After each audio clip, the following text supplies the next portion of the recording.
Good afternoon and welcome, everyone.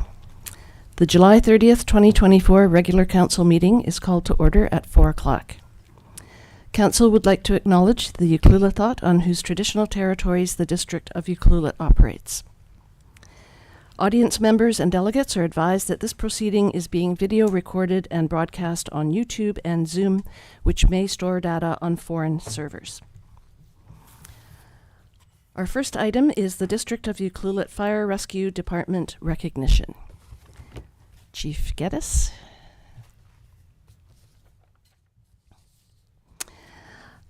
On July 20th, Deputy Chief Mark Fortune celebrated his 25th anniversary as a volunteer firefighter for the District of Ucluelet. Throughout this time, Mark has come to epitomize the qualities of service before self, dedication, and community spirit. Mark, your ability to lead and mentor less experienced firefighters, unwavering commitment, and selfless service have not gone unnoticed. You are a true hero in every sense of the word. As we celebrate this milestone, we want to express our deepest gratitude for your service. Your contributions have made Ucluelet a safer place to live, and for that we are eternally grateful. On behalf of Council and the citizens of Ucluelet, I want to thank you for your service and present you with a certificate of appreciation.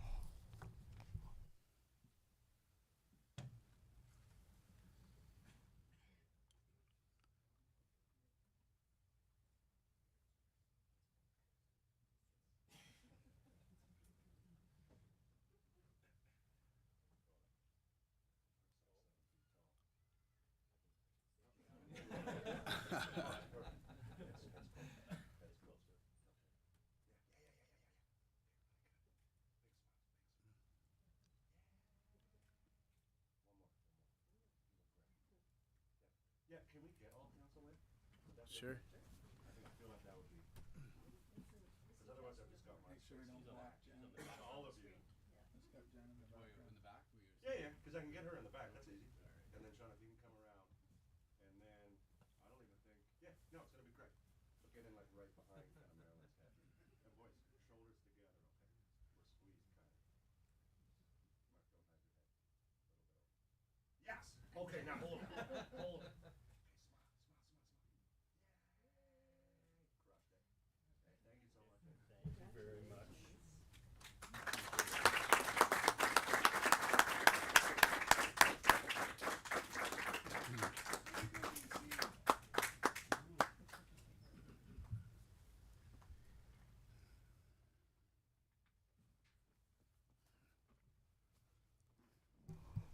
Are there any late items? Seeing none, may I have a motion to adopt the agenda as presented? So moved. Councillor Anderson, Second. Councillor Kennington, all in favor? None opposed, that carries. There are 3 meeting minutes for adoption. The first minutes are from the June 25th, 2024 regular council meeting. Are there any errors or omissions?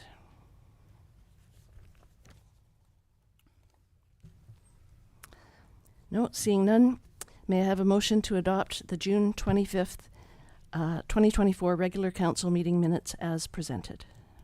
So moved. Councillor Kennington, Second. Councillor Mafty, all in favor?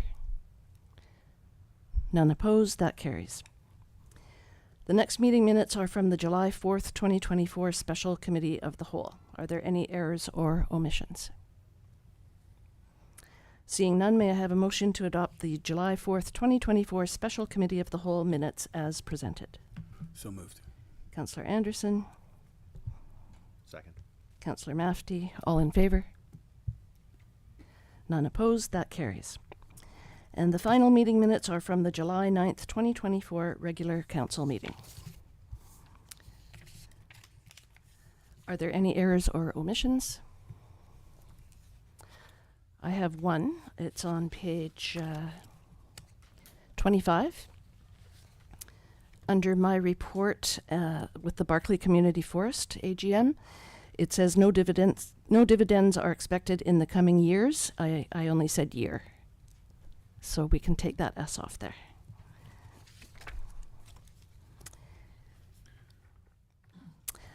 May I have a motion to adopt the July 9th, 2024 regular council meeting minutes as amended? So moved. Councillor Kennington, I'll second. Councillor Mafty, all in favor? None opposed, that carries. We have two delegations this afternoon. The first delegation relates to a proposed development at 543 Helen Road. And I'd like to welcome Paul Rosano from Ekistics, Town Planning Incorporated. Thank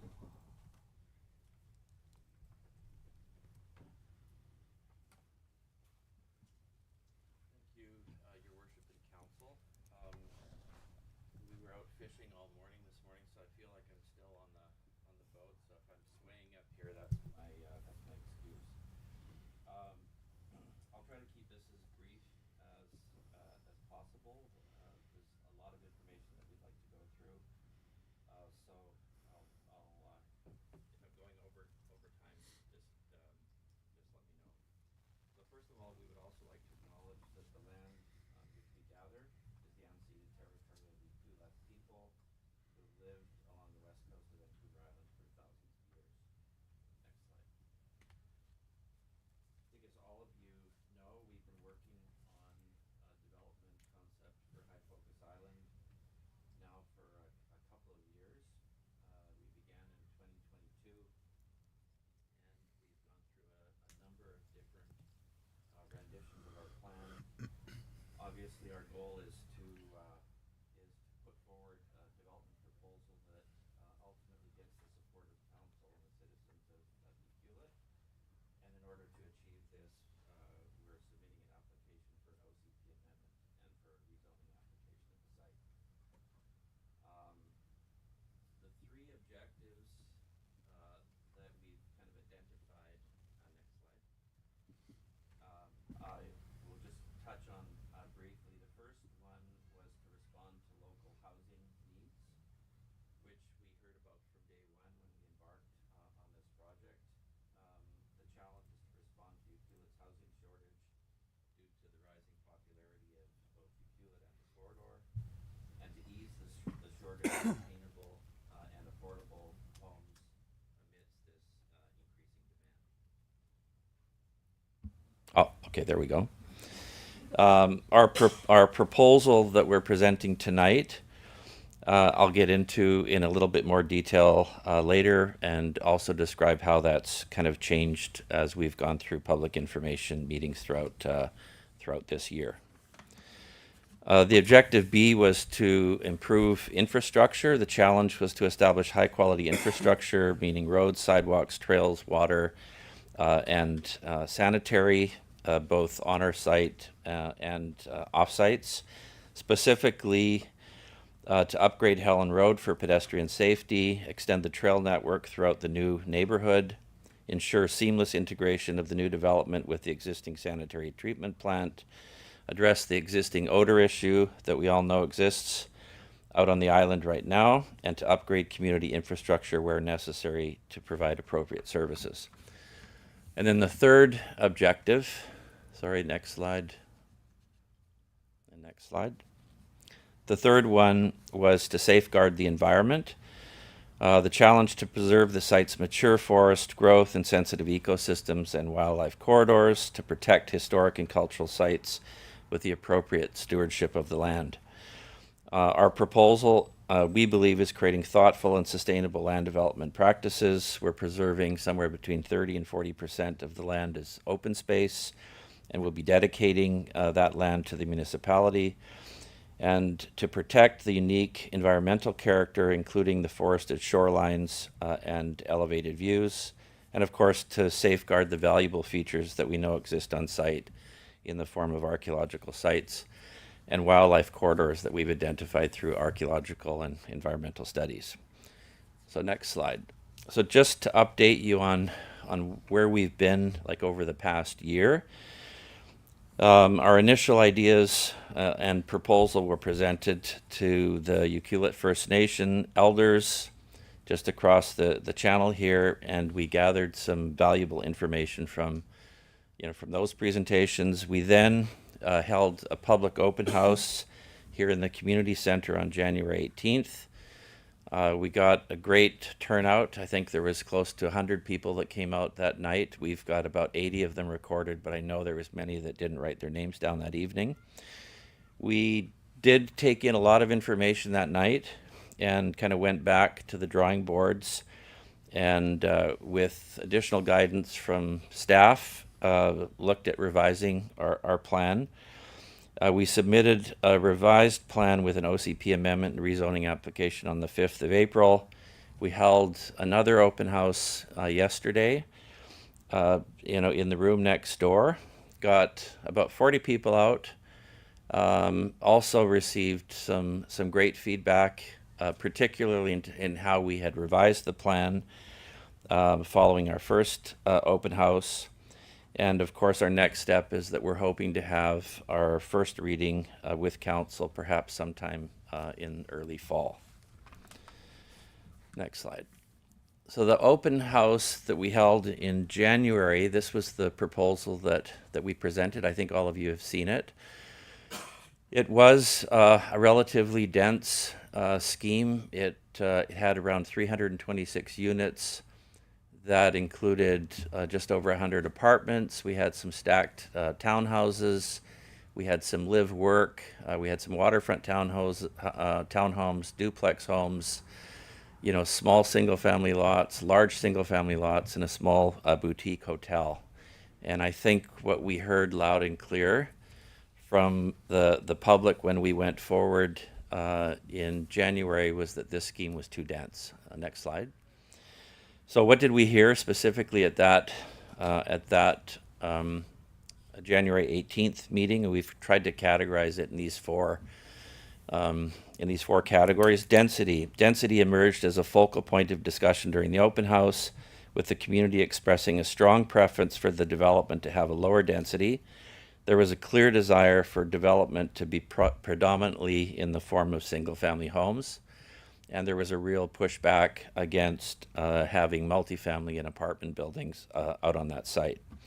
The next category, of course, traffic, was probably the main reason why there was a pushback on that higher density.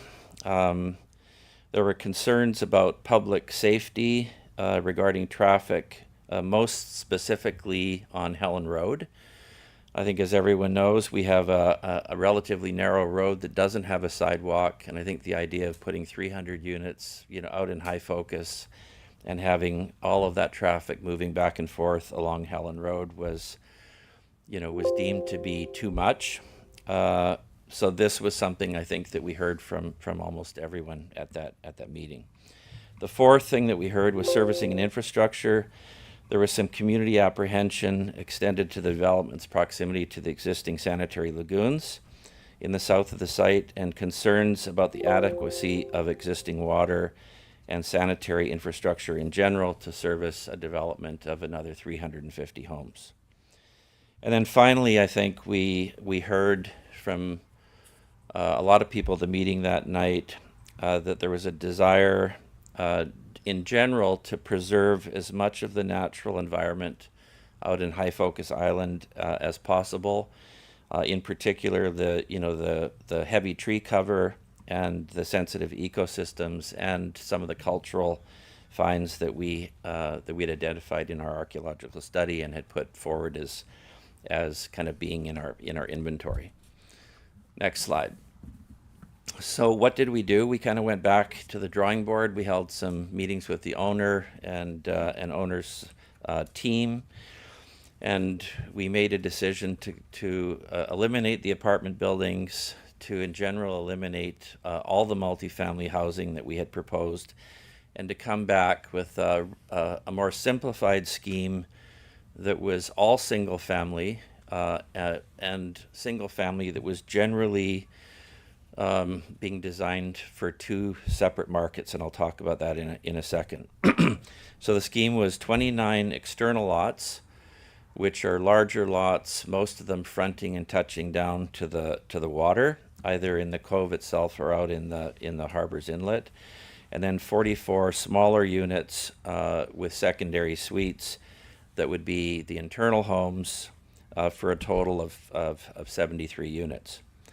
We have since had meetings with staff, and there has been a recommendation that we actually look at 4 of our 29 external lots, and they're the 4 that actually don't touch down onto the water.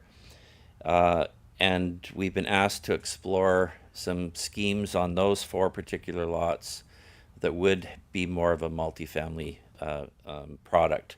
So we've looked at, one option was 15 duplexes, another option was around 28 townhomes, and I think we're still in discussions with staff as to where we should land on those particular units. I think what we heard in general from the planning department was it, rather than reacting, as we did to that initial plan that we proposed in eliminating all of the multifamily, why didn't we still try to incorporate even a small amount of attached product?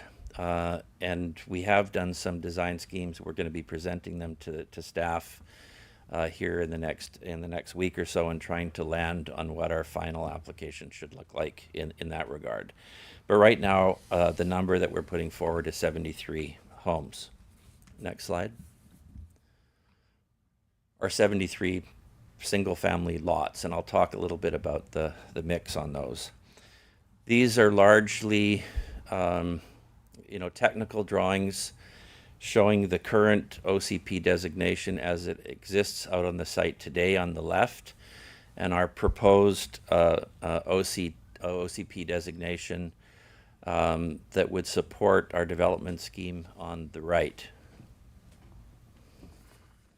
And then the next slide does the same with zoning. The current zoning being a large, RU parcel, and then our proposal that looks at a variety of different land use categories there, the R1 and the R4, with P1 parks kind of along the periphery.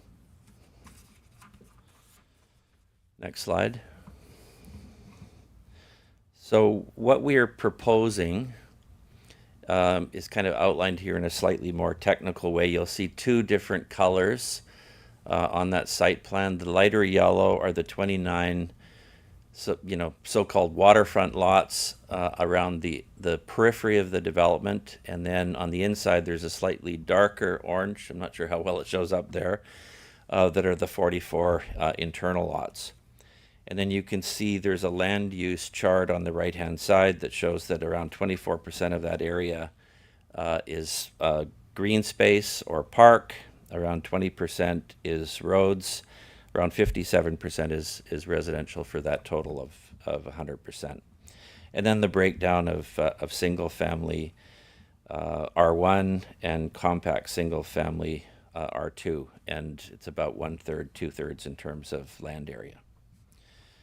Perhaps the more important diagram is the next one, and I'll just try to walk you through this really quickly. So in terms of trying to be as practical as possible in terms of trying to meet our attainability goals, we actually developed a site plan that was based on some housing prototypes that we're currently working on. And as part of this exercise, we have spoken in detail with the owner and the owner's immediate consulting group. And he is prepared to make a commitment on these 44 internal lots that we will build them all. So the proposal is that the 29 external lots, we would service and we would sell them, in the typical fashion as a single family lot. Whoever purchases those would be able to hire their own designer and build their own home, which people tend to do on these larger waterfront lots anyways. And I think we felt, and I think staff felt this way as well, that for the 44 internal lots, if we were able to commit to building those ourselves with our own building team, that we would be able to control the look and feel and density, and most importantly, the cost of those units as we brought them to market. So that's a proposal that we presented to staff and that we're committed to. We're in discussions with Chris Bosman about creating a joint venture of sorts where we would use him and his team to build these units out. Probably build 3 show homes initially and see where people land in terms of, the size of these units. And again, the goal, trying to keep these as cost effective as we possibly can. The ultimate goal is that we're hopefully building 5 or 10 of these at a time so that we can kind of use some economies of scale in terms of, building materials like windows and siding and roofing materials to again, do everything we can to try to get the price of these internal units to where we want them to be. So how are they broken down? So we've kind of done a calculation here based on a site plan, which in our mind is, if this thing builds out, what would it actually kind of look like? So large single family lots, we have 29 of them. So we've said, let's say 30% of those had ADUs. So that's a total of 39 units around the periphery. Not buildings necessarily, but actually kind of livable, dwelling units.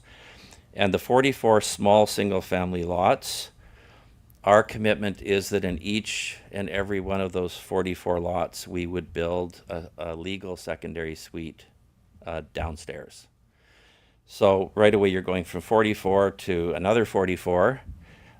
Typically, they would be 1 bedrooms. I think generally these houses we're looking at around 1,500 square feet with, say, another 600 square feet of a rental suite. And because these lots in some cases are quite long, and because we're double loading the road systems, in some cases we have the opportunity to build some additional ADUs on those sites that could be serviced from the road that's at the bottom of the site. So we've said, okay, let's say there's another 13 of those. What that would then end up with is 140 units. 44 of them would be attainable. That's around 31%. 67% would be affordable. That's another 48%. And then the market homes themselves, 29 of those would be about 21% of the total, adding up to 140 units. So in general, our target is to try to reach around 75 to 80% of both affordable and attainable homes kind of within this scheme. We have had a whole variety of meetings with Chris Bosman. We've been working on design. We've been working on pricing. We've tried to cost these units out, both from a construction perspective, but also, what it'll cost for us to build and service the lots on the site. And we believe that we can reach the numbers that the council has asked for previously in terms of hitting those affordable and attainable kind of indices, I think based on the CMHC standards. So the last slide, because it's not the last one. This is just the scheme that I was referring to earlier. So within our scheme of 29 external lots, we have 4, and those are numbers 19, 20, 21, 22, that are currently, large single-family lots. We have explored the idea of taking those 4 lots, combining them, and either doing a series of duplex units, so that lower on the one on the right shows 15 duplexes that could fit on that same piece of land. Or if we went to a townhouse format, you can see that in the top right corner, we could actually get as many as 28 townhouses on that same site that currently services 4 single-family lots. I think we're flexible to go in any one of these 3 directions. This was really a response to staff largely saying, like, let's not completely abandon multifamily homes. So we haven't landed yet on exactly how we want to go on these 4 lots, and I think we're hoping to get feedback from staff and perhaps even council in terms of which direction would be the most supportable. Of course, every time we add a single unit, there's additional concern about Helen Road. And even last night when we had meetings, when we had the public open house next door here, I think the number one piece of feedback that we still got, I think everyone was happy that we had cut density by 2/3, but there was still a concern that, you know, every single car that we add to Helen Road is increasing the risk to pedestrians that are currently using that road to move back and forth between High Focus and town. So we have said to staff that we're committed to building a sidewalk. We haven't designed it yet, and we did get some questions last night about, well, how are you going to design it crossing the, you know, this very narrow, you know, passage where you've got a bit of a cliff on one side and then it falls off on the lower side. So we do not have a detailed design of that yet, but we've said that we will commit to figuring out a way to get a sidewalk from the bottom of our site out along Helen Road and up to Peninsula for people to be able to use that are currently walking within the carriageway of that street. In general, I think we got pretty positive feedback last night from most people that turned out. I think everyone was happy that we weren't proposing 300 units anymore and that this number has dropped to 73. You could say it's actually around 120, you know, because of the secondary suites that will be in some of these homes. But in general, I think the feedback that we heard last night was pretty good. So in closing, you know, we've now been at this for about 2 years. We do have an application in with the city. We're making a couple final refinements to that application, including the one that's on the screen. And we believe that we have tried to listen both to citizens of Ucluelet themselves and also to the First Nation across the harbor. We've had a meeting with their elders. We've had another meeting with their community at large. We've had 2 public open houses here. We've had numerous meetings with staff. And I think we're zeroing in on where we hope this will land. So I think the purpose of tonight was to just bring council up to speed on where we're at. We think that in terms of those 3 community benefits that we presented at the beginning of the meeting, that we've achieved, or at least partially achieved, what we could in terms of helping to respond to and help solve local housing needs, to address some of Ucluelet's current infrastructure issues. And I think we've gone out of the way to come up with a proposal that safeguards both the environment in terms of parks, but also some of the cultural sites that we know exist out there today. So we appreciate the opportunity to present to council today. We're looking forward to getting feedback.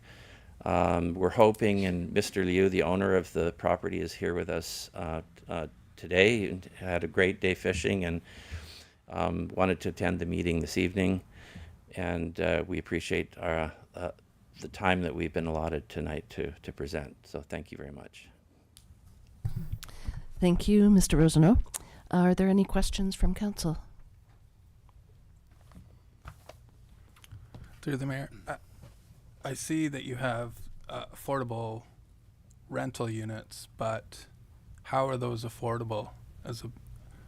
What controls are in place to make sure those are affordable? Because it all seems to be market housing to me, with, you know, mom and pop landlords controlling those rents. Yeah.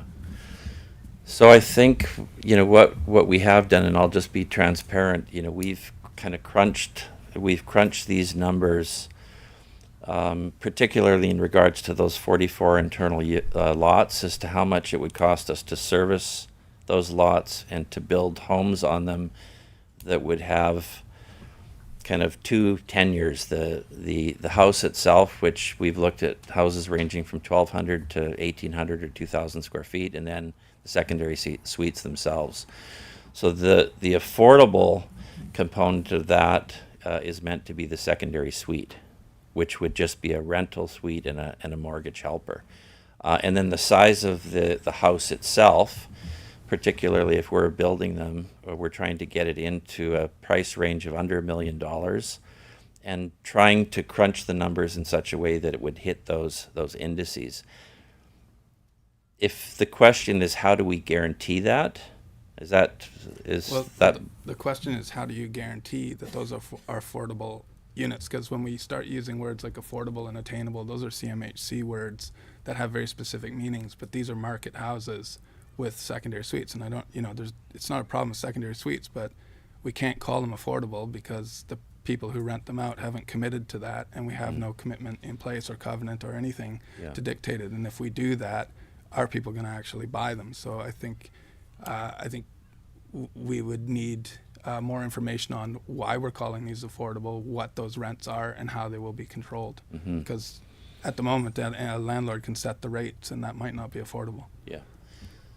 So we have, I think, touched on that discussion with staff. I think we're prepared to sign, covenants that say that within those 44 homes, we will guarantee that on each one of those homes, we will build the secondary suite. I mean, a couple of people asked this question last night. How do you guarantee that just because you build a suite, that someone's actually going to rent it out?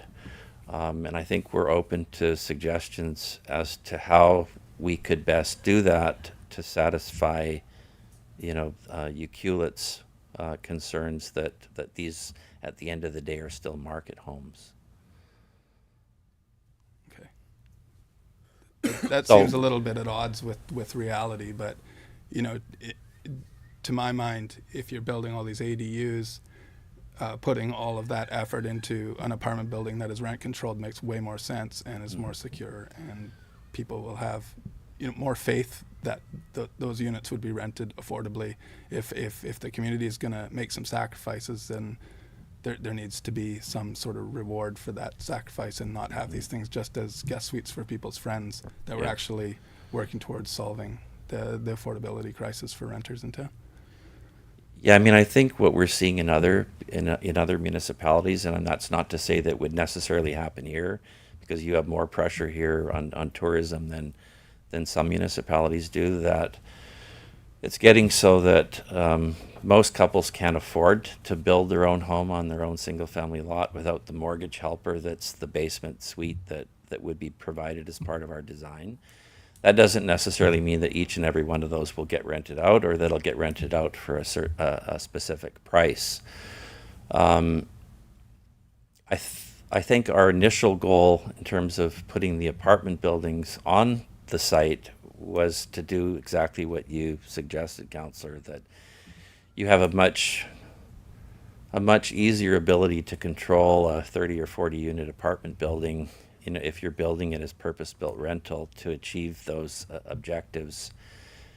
But I think that the feedback that we got, in our January open house was that, the idea of having 40 units in one building and the traffic that was generating, although, our traffic engineer said we were still meeting all of our level of service, requirements, was a bit more than people wanted to bear. So if there's a mechanism that we could develop, working with staff in terms of making sure that, that these suites do end up, getting rented or price controlled, I think we're open to those discussions. Just a quick question. Instead of 15 duplexes or 28 townhomes, could you not put an apartment building in that location? We could. Okay. And in fact, after the meeting last night, we sat down as a group and actually sketched that out. And it was like, what are people going to say if we throw an apartment building back in there? And I think that's something, Mr. Liu actually owns apartment buildings here on the island that are purpose-built rentals. So he's familiar with that kind of development and what it takes to manage that kind of a project.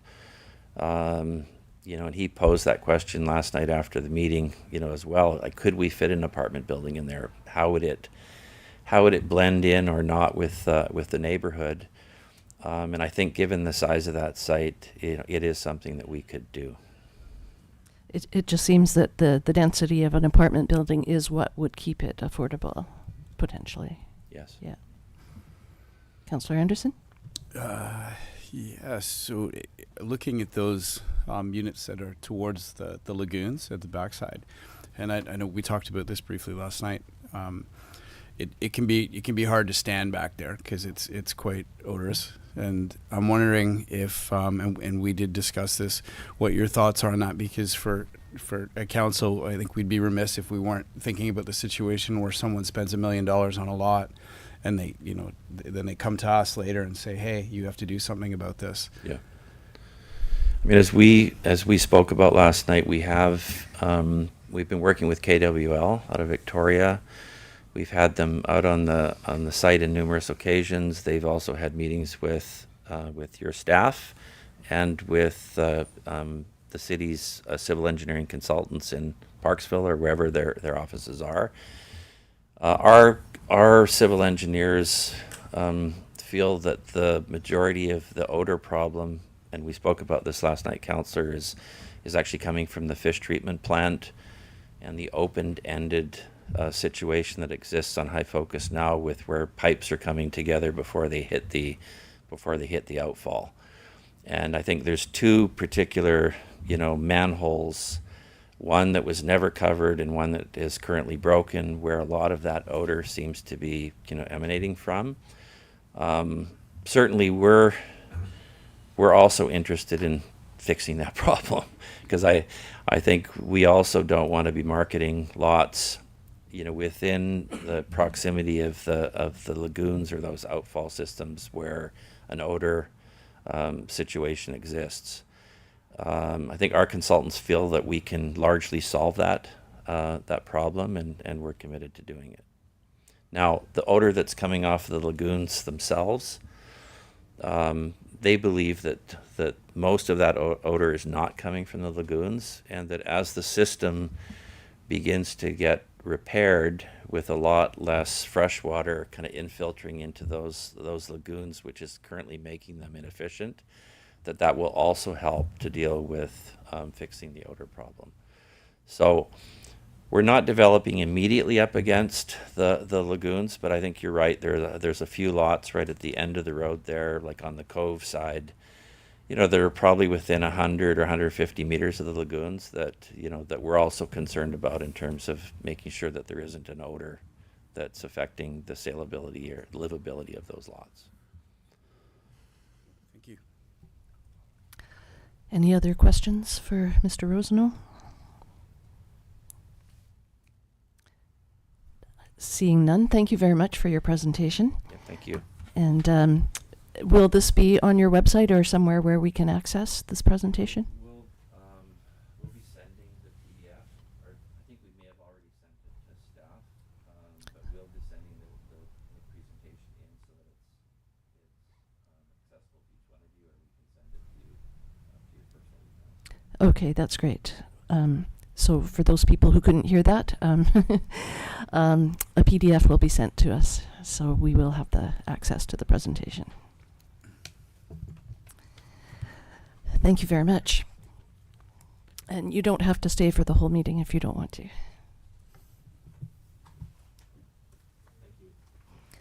I know fishing is an early morning sport, so you're probably tired.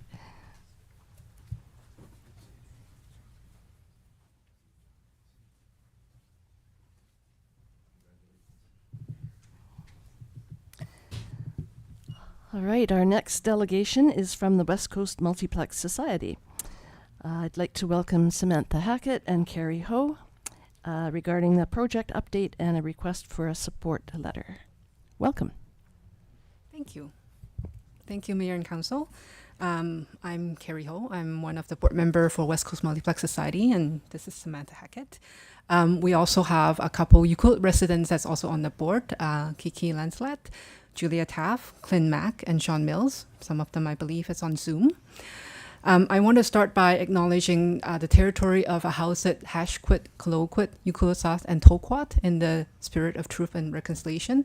These are the communities that we're serving for our nonprofit society. It feels like a long time ago that I presented, but it was only a few months ago. A lot of things have happened, and we have heard a lot of community support about the multiplex project in general every time we go to community and engage with the public. And we're very excited about that. The dream and the support for health and wellness, recreation, education, a space to bring community together will never cease. But we're at a place where the project will not happen in the lifetime of those who formalized it almost 30 years ago. It was, exactly 28 years ago, actually. A project of this unique vision, of this magnitude, the collaboration takes years to form and form in its current form. And we've engaged with a lot of like nonprofit society, arts and culture, and health and wellness, and municipal First Nations, and to make sure that this is a community facility, to make sure that the vision and the needs are being met with all the people that we're trying to serve. And we have explored many partnerships over the years, specifically with arts and culture, and also with the educational components with School District 70 as well. And now we are exploring possibly a surf aspect with a high performance surf center. And when I say the high performance surf center, it is a training facility for surf athletes, but also it's not exclusive to athlete level surfers. It would still be accessible to all community members, knowing that water safety is a big issue on the coast. And we hope that we can get it to finish line if we come together now and bring a new perspective to the dream. The idea for a new high-performance surf center is not new. It has been happening around the world, but it is new in Canada because there hasn't been one yet. And now let Samantha go into a little bit more details about that part. Thanks, Carrie. So it was actually earlier in March there was a Tourism Tofino and Chamber AGM this past March, and we had two sitting ministers joining that meeting. And the day after, one of the ministers was Minister Popham, and she took her staff and rode bikes down to Long Beach in the Pacific Rim National Park. And we met the multiplex, myself, Kathy Thick, and then some of our local athletes, Shannon Brown, our Canadian surf coach, Matea Olin, and Callum Temple all met the minister there. And it was a very enthusiastic and inspiring conversation, minister asking a lot of questions about the development of surfing in the area. And so we had a discussion that ensued regarding the High Performance Surf Center. It's always been something that we've talked about on the West Coast through the multiplex and through other conversations. But really, this was where the idea more formalized as a high performance surf center with the proximity to Long Beach, and really the next step in the surf development for athletes. But as Carrie mentioned, as an inspiration facility for the whole West Coast for all types of athletes, not just surf. And I'll talk a little bit about the details of why that is a part of it. But this definitely caught the attention of the minister. And so following the discussions, we've written up a concept and rationale formally to the minister, and we included that in the package. And on August 19th, we're going to be meeting with Minister Popham and our MLA, Josie Osborne, in regards to the brief. And so we're just looking to update all of our 8 community partners, and specifically at the end here, I'll ask sort of more for that formal support. But what is it? A high performance surf center. These can be found throughout Australia, Portugal. They're proposed. Some of them look like man-made surf wave centers. That's what a lot of people think that we're talking about. But really for the West Coast, it's a very different surf facility. It would be, of course, by Long Beach. So we already have the wave portion. So for our high performance surf center, it's envisioned to be 3 to 4 rooms, weight training, one area that would have like a half pipe with foam landing pits that could be used by also skateboarding athletes, both entry level and later, as well as gymnastics use. And then another area for video review with an office. So really quite basic, in total about 2,500 square feet. And it just really makes sense, the ideal location for a center like that, and in conjunction with the multiplex having the pool for the the swimming safety piece, and then of course the proximity to Long Beach within our Pacific Rim National Park Reserve. And so being close to the pool where kids are learning to swim, and then close to Long Beach with learning to surf. The airport location, as we all know, is also the geographical center of 11 surfable beaches. So not just our 8 communities, but 11 surfable beaches on the West Coast. So the equal access to the 8 communities, the location being sort of 10 minutes away from Long Beach. If you didn't know, Long Beach is the best and most consistent iconic surfing beach in Canada. So especially for our training athletes, they're not able to actually use our current surfers on the West Coast don't use Long Beach a lot because there's no facilities around that area, even though it is the most consistent surf. So as we, of course, this week especially, it's very timely. We're celebrating Canada's first ever surfer to compete in the Olympics, Sanoa, who grew up in Tofino, against all odds, honestly.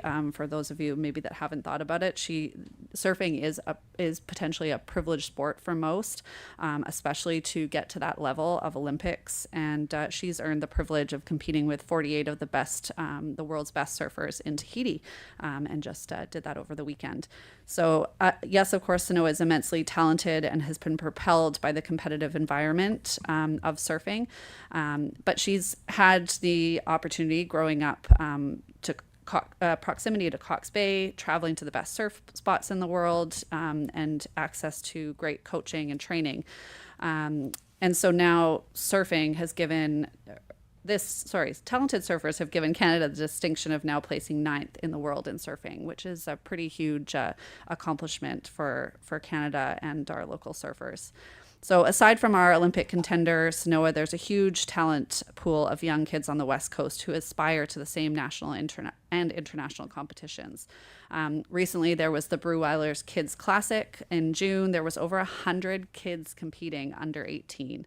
And that's really the key demographic that we're talking about here. We're talking about our young athletes who are just inspired by all of our amazing, the ones that are competing internationally.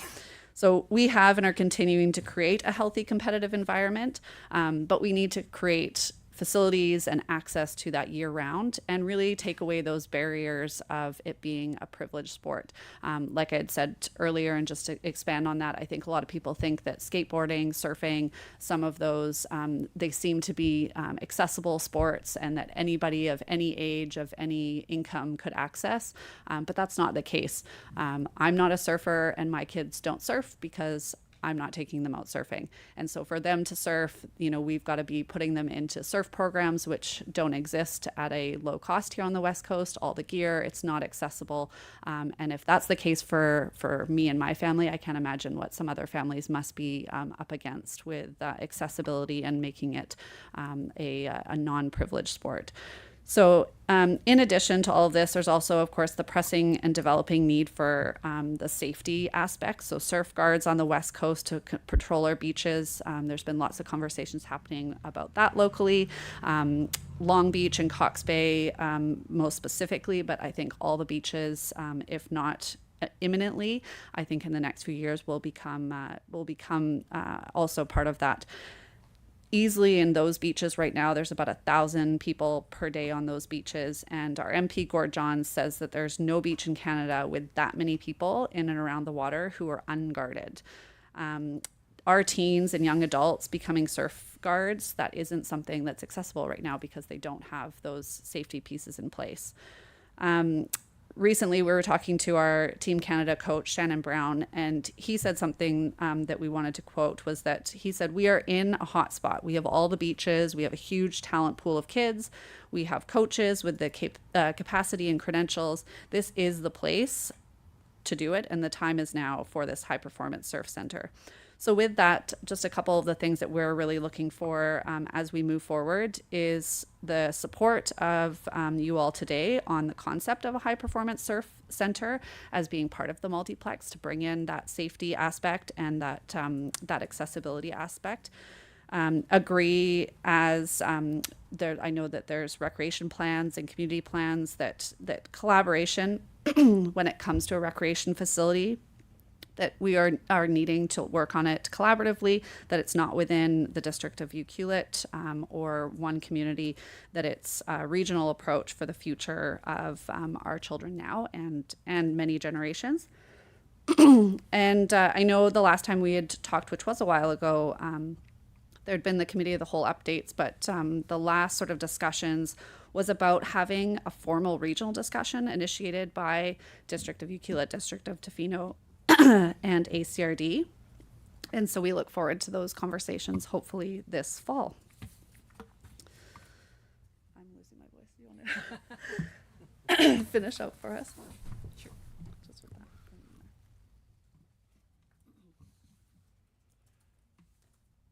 Yeah, so with that, we're inviting all the communities and mayor and council here to move the dial on this multiplex and move it forward with the addition of a high performance surf center. Thank you for the opportunity to speak with you today on such an auspicious Olympic weeks. Yeah, I think that was everything. Yeah. Thank you. Great, thank you for your presentation. I had a conversation with MP Gord-Johns this morning, actually, and spoke about the Surf Guard program and other issues. And I know he's been a really strong advocate for the multiplex for many, many years, and remains so. So part of your ask was for a letter of support. Is that for the province, like to support your goal of having a high performance surf center and having the province help fund that? Yeah, I think it's for both. The timing right now with funding coming available over the next little while is overall a level or a letter of support for the multiplex, but the high performance surf aspect as well. So it could be 2 letters or it could be into one. Okay, great. Any questions from council? Councillor Anderson? More just a comment. I think that's a great idea. I think you don't want to even get me started about the fact that we don't have a lifeguard tower out there. But I also know that your greatest chance of survival out there is a surfer that's going to be in the area that's going to scoop you and bring you in. We've all seen that firsthand. So, having that high performance surf area in there to train the kids, and just having a pool like where kids can learn, that live on the ocean, that learn how to swim, and the Coast Smart program is like, to have a pool out there is incredibly important. So I like this idea. Any other comments from council? No? Would someone like to make a motion to provide a letter of support? I would gladly do that. Thank you, Councillor Mafty. I think I speak for all of us. I would move that council direct staff to prepare a letter of support to be signed by mayor and council, offering our support for this initiative. Do I have a seconder? I'll second that. Councillor Anderson seconds. Any further discussion? Okay, all in favor? None opposed. That carries. Excellent. Thank you so much. This is a great idea. I'm really excited about it.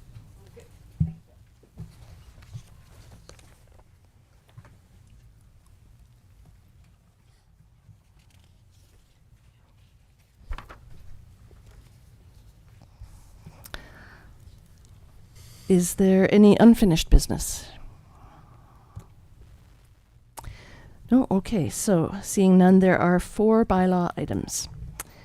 The first bylaw item is 7.1 5-year financial plan amendment bylaw number 1349 2024. This item will be presented by the Director of Finance, Mr. Cadman. Thank you, Mayor. So this report is regarding the amendment to the financial plan that was proposed on June 25th. Basically, it incorporates the $2.5 million paving grant that James brought forward for Penn Road, which looks fantastic. So that was the addition, as well as there was a subtotal issue. So that has since been fixed. So that amendment basically incorporates those 2 items. We brought it forward on June 25th, 2024. We put it out for public input. Nothing was received. We've already received first through third readings, so now we're just looking for adoption.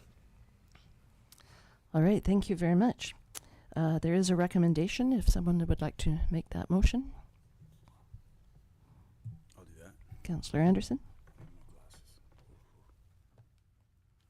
I'll move the council adopt District of Ucluelet 2024-2028 Financial Plan Amendment Bylaw Number 1349, 2024.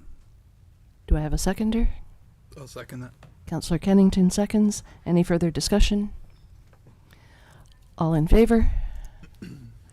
None opposed? That carries. Thank you very much.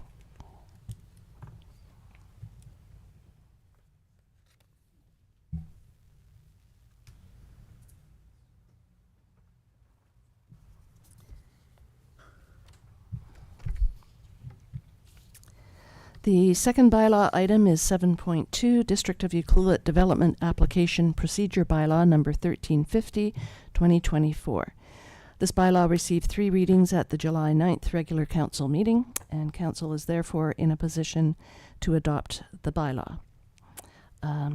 Do I have any discussion first? I have a question.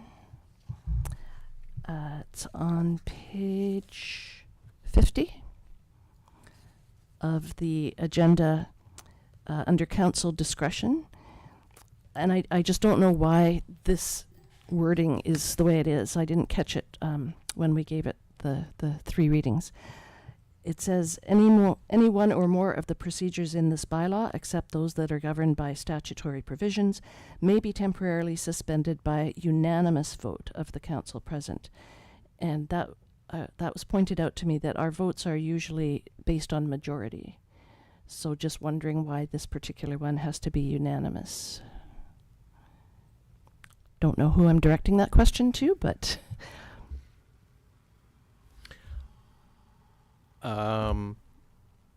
I would need to get back to council on that one.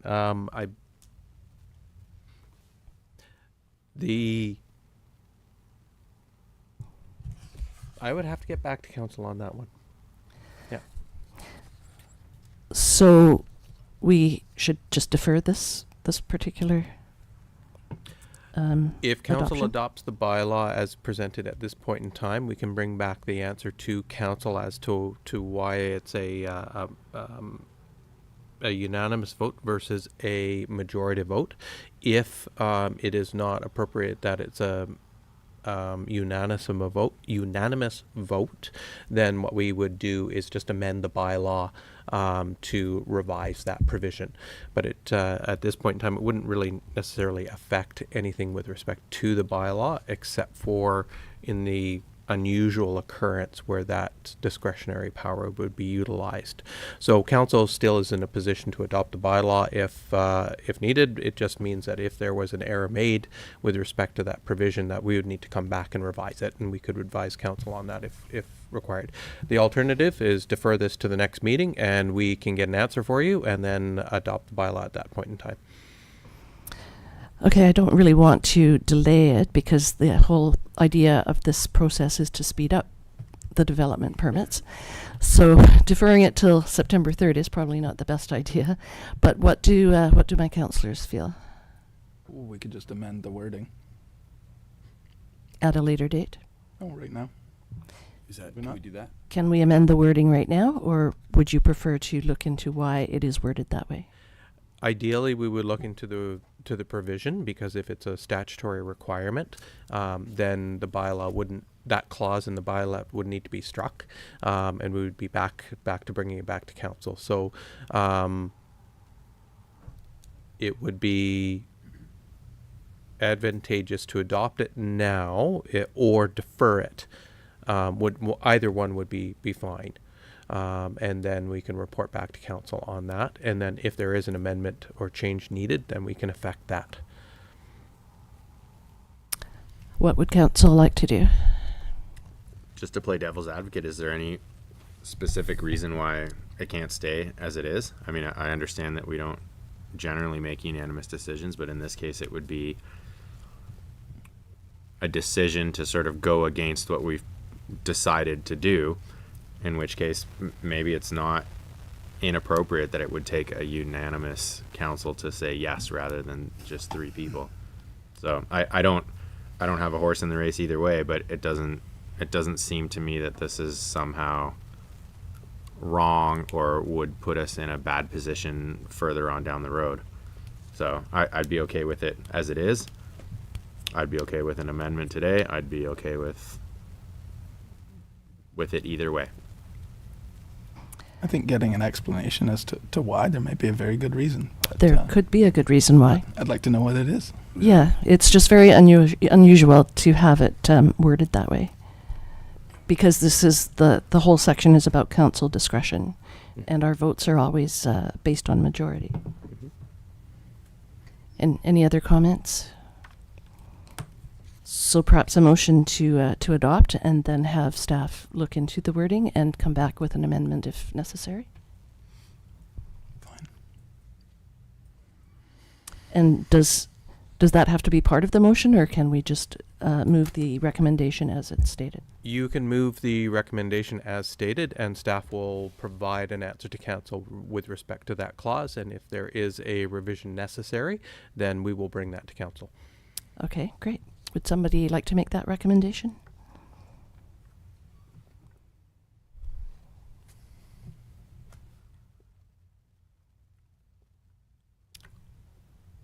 Councillor Hoare? Nobody else seems to want to talk. I will move that council adopt District of Ucluelet Development Application Procedures Bylaw number 1350/2024. Thank you. Do I have a seconder? I'll second. Councillor Mafty seconds. Any further discussion? I just wanted to comment that there are sometimes procedural things where you require more than a 50% plus 1 vote. I know that in the strata rules, there are often things where we require a 3/4 vote or a more than 2/3 vote. So this may be one of those cases where the unanimous is legislatively required. But I look forward to the answer. As do we all. Any further discussion? All in favor? None opposed? That carries. Thank you.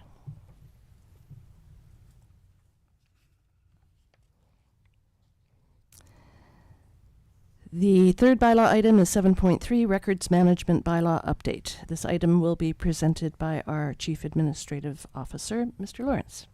Thank you, Mayor and Council. So this was introduced to Council at the last meeting. It is a procedural bylaw for the management of our records.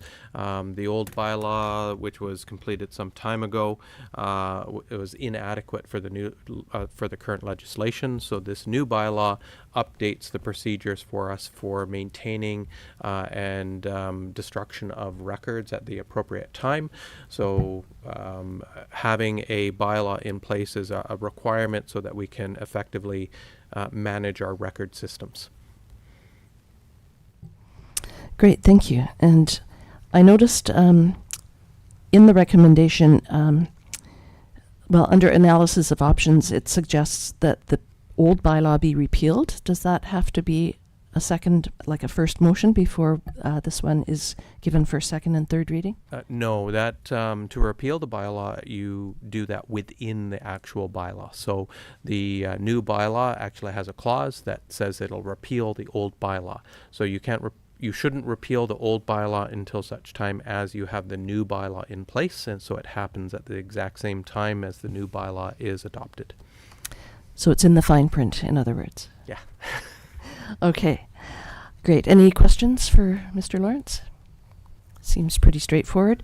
The old bylaw was 1994, so no wonder it needs updating. Would someone like to make the recommendation? I'll move that Records Management Bylaw number 1353/2024 be introduced and given first, second, and third reading.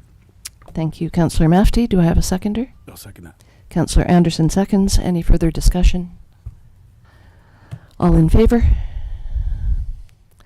None opposed? That carries. Thank you, Mr. Lawrence.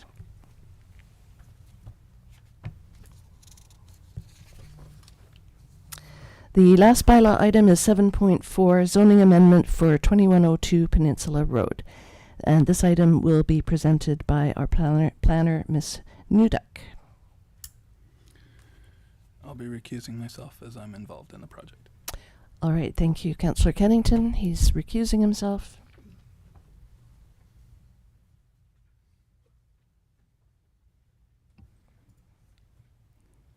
Thank you. Through the mayor, during the June 25th council meeting, council was introduced to zoning amendment bylaw number 1343 pertaining to 2102 Peninsula Road. And at this meeting, council directed staff to give first notice of first reading for this bylaw, and this notification has been completed. This is also a bylaw where council is prohibited from holding a public hearing, so council is now in the position to consider first, second, third readings and adoption of the bylaw. So in general terms, this bylaw is to allow multiple family residential as a principal permitted use for the subject property within the service commercial CS2 zone. And the current zoning allows for mixed commercial residential, meaning that residential use is already permitted within the zone, but only when it is with in combination with a commercial element all in one building. So what this bylaw would do would allow the residential use to exist on its own in a separate building without any commercial aspects to it. So what's being proposed is 12 townhomes towards the rear of the property, which would have the multiple family residential use, and that's highlighted in purple on the screen. And then the other two buildings closer to Peninsula Road would contain mixed commercial resort condo buildings, and this is the yellow. The proposal overall would have 8 resort condos and 8 resort condo units, and the ground floor would be commercial. And I'm happy to answer any questions. Thank you. I think we asked most of our questions at the last meeting, but are there any questions from council on this bylaw? Councillor Anderson? I noticed there was a correspondence attached to this one from Mr. Hilder, and I'm wondering if there was a QEP for this, I suppose. Mm-hmm. Yeah, I'm trying to remember. I'm sure we looked at it last time. I know he has some concerns with route boundaries and a riparian zone on a coho habitat stream there. And I just wanted to make sure that did get looked at. And is there any protections in place for those trees on that property line? Through the mayor, yes, that is addressed through the development permit aspect of this versus this is just the bylaw.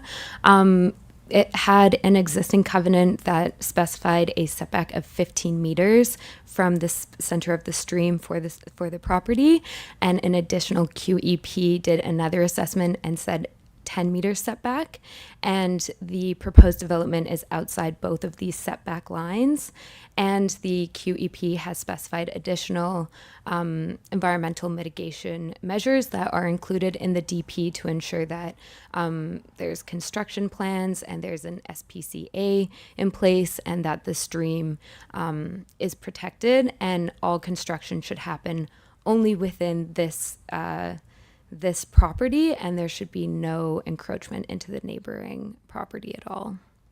Right. Yeah. Yeah.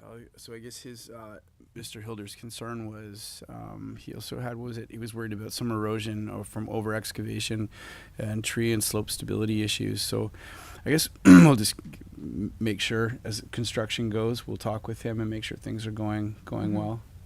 Yeah. Yeah. Okay. Thank you. Perfect. Thank you. Any other questions for staff? We have 2 recommendations, and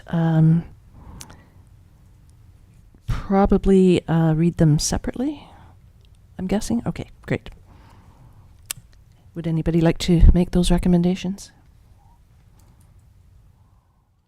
I'll move that council give first, second, and third reading to District of Ucluelet zoning amendment bylaw number 1343, 2024. Do I have a seconder? I'll second that. Councillor Anderson seconds. Any further discussion? All in favor? None opposed, that carries. I'll move that council adopt the District of Ucluelet. Excuse me. I'll move that council adopt the District of Ucluelet zoning amendment bylaw number 1343, 2024. Thank you. Councillor Mafti, do I have a seconder? Councillor Anderson seconds. Any further discussion? All in favor? Any opposed? That carries.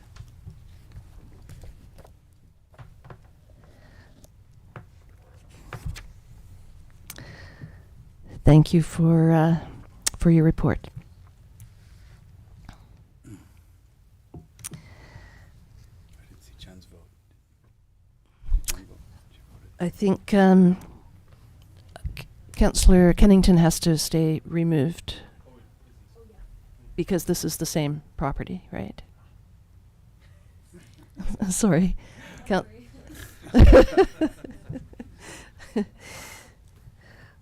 Okay, there are two report items.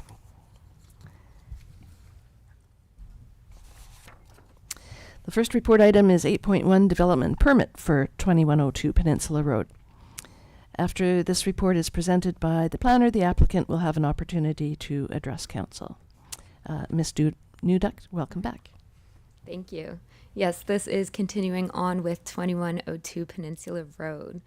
So now that bylaw 1343 has been adopted, council can now consider the issuance of development permit 2309.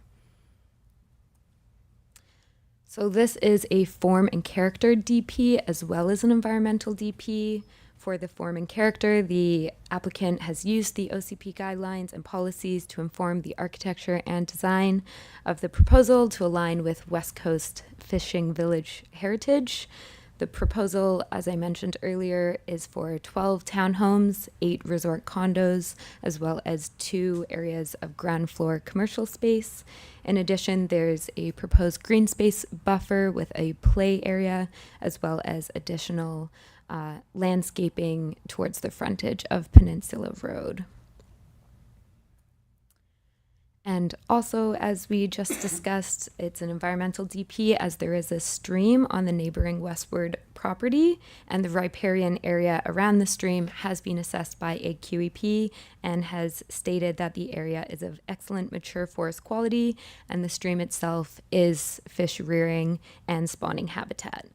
And the setback has been set at 15 meters, which the proposal is outside of, and all of the additional environmental mitigation measures are conditions within the DP.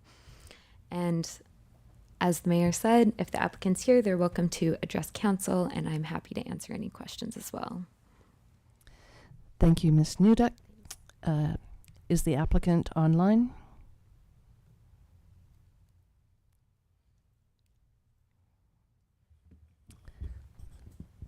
If the applicant is online and wishes to speak, please raise your hand. That would be Mr. Noel. He's not online. He does not appear to be. Okay. Are there any questions for staff?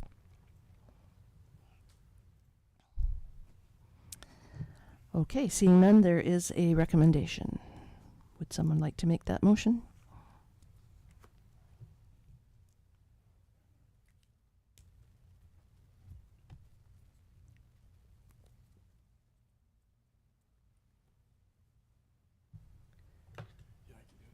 Councillor Anderson?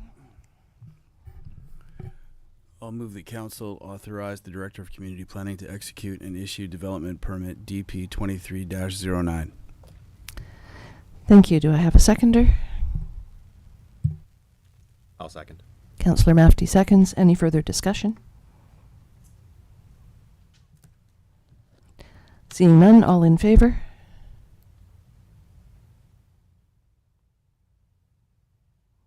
Any opposed? That carries. Thank you. Can I ask what that opposition was there? I don't feel that the amendment to zone was justified, so I can't vote in favor of the project based on that. I have to recuse myself for this next item, though. Okay.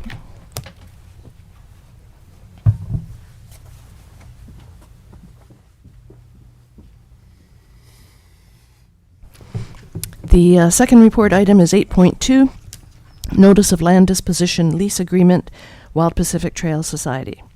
This report will be presented by the Director of Community Services, Ms. Fortune. Have you recovered from Yuki days yet? No. Good afternoon, Mayor and Council. Before you, you have a recommendation to authorize staff to issue a notice of property disposition for the portion of lands commonly referred to as the Amphitrite House lease area by way of lease to the Wild Pacific Trail Society for a term of 4 years. On June 17th, we had to reissue the RFP seeking proposals for operations and facilities oversight for the newly rebuilt Amphitrite House, as you're aware. The district received one proposal from the Wild Pacific Trail Society. That was the only proposal we did receive. If successful, the Wild Pacific Trail are aware that they will have the primary use of the lease area only during business hours, and the use of the non-lease space is non-exclusive and will be maintained as a multi-use space for public access, community programs, activities, and events. With regards to the facility oversight, Wild Pacific Trail plans to act as an on-site ambassador, assist with completing daily and weekly duties to ensure excellent site standards, and maintain effective lines of communication with the district. Wild Pacific Trail proposed an annual lease rate of $1,200 plus GST for 4 years, with an annual increase of 2.5% for a total for the 4 years of $5,232.17. Now, although this lease rate proposed by Wild Pacific Trail is relatively low, it allows Amphitrite House to be open during regular business hours, which in turn allows the space to be used the way it was intended. Wild Pacific Trail has successfully delivered interpretive programs in a dynamic outdoor venue for the past 10 years, and the Wild Pacific Trail has a strong existing relationship with the District of Ucluelet, and more specifically the Recreation Department. So I'll leave it there and see if you have any questions. Thank you. Questions for Ms. Fortune? The lease rate did seem exceedingly low when I first read it, but then when I thought about it, these are they're partnering with Rain Coast Education, so they're two nonprofit societies who are obviously going to have to pay staff to keep the facility open 7 days a week, year round. Yes, through the mayor, the district itself is looking, if we were to operate the space full time in terms of 9 to 4, we'd be looking at 70 to 100,000 K in terms of staffing costs for operational budget. Right, so we're avoiding that by accepting the lower lease rate. That's correct. And I have a feeling that this facility will be really well used for evening rentals. Yes. Weddings and just events and things. So that's a way for us to really make some money on the facility. And agreed, and through the mayor, that will be run by the Recreation Department. Right, of course, yes. So this agreement is for the running, like the daily operation of the facility, 9 to 4, 7 days a week. That is correct. Right. Any other questions for Ms. Fortune? Okay, we've got 2 recommendations, and I believe they should be moved separately. If someone would like to make the first one. I will move that council authorize staff to issue a public notice of property disposition for a portion of the lands having the PID 0301040009 and legal description Block B, District Lot 1517, Clayoquot Land District, and District Lot 1507, and more commonly referred to as Amphitrite House lease area, by way of lease to the Wild Pacific Trail Society for a term of 4 years and a lease fee for the entire term of $5,232.17, including tax. Thank you. Do I have a seconder? I'll second that. Councillor Anderson seconds. Any further discussion? All in favor? None opposed? That carries. And I will move that upon completion of the notice of disposition process, council authorize the Director of Community Services to execute a 4-year lease agreement with the Wild Pacific Trail Society for the lease area of the Amphitrite House. Thank you. Do I have a seconder? I'll second that. Councillor Anderson seconds. Any further discussion? All in favor? I did have a comment. Oh, comment. Go ahead. Sorry. I just wanted to say that how glad I was to see the collaboration agreement between our Spring Coast Education Society and the Wild Pacific Trail. So Yeah, I think it's made my heart glad. So. match made in heaven, right? Okay, we'll take the vote. All in favor? None opposed. That carries. Thank you, Ms. Fortune. I'm you looking very forward much. to the grand opening.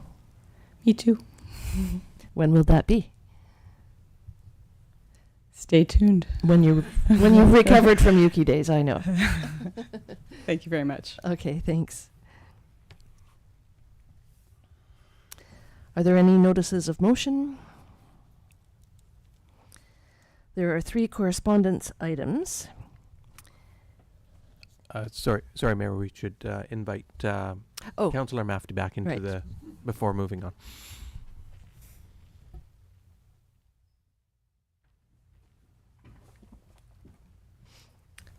Welcome back. Are there any notices of motion? Yes, quickly, I'd like to bring it to the next council meeting to discuss this new stop sign on Peninsula at Bay. That was, we can discuss it later, but I'd like to bring this issue up at the next meeting, and I'll follow up with staff to include it as an agenda item. I don't think it needs a report. Basically, I'm concerned that these 2 new stop signs are greatly slowing the flow of traffic through town and serving no practical purpose while increasing congestion. I think that was the purpose, was to slow traffic, but let's put it on the next agenda and we can discuss it. Thank you. Okay. There are 3 correspondence items. The first one is supporting living organ donation by municipal employees. So, Councillor Anderson, I know you have some fondness for this program. I do. It's great. Yeah. So I had a close friend that had kidney failure twice. So his sister donated one, and then roughly 10 years later, he ended up getting an infection, really strange situation, and ended up losing that kidney. So it was interesting.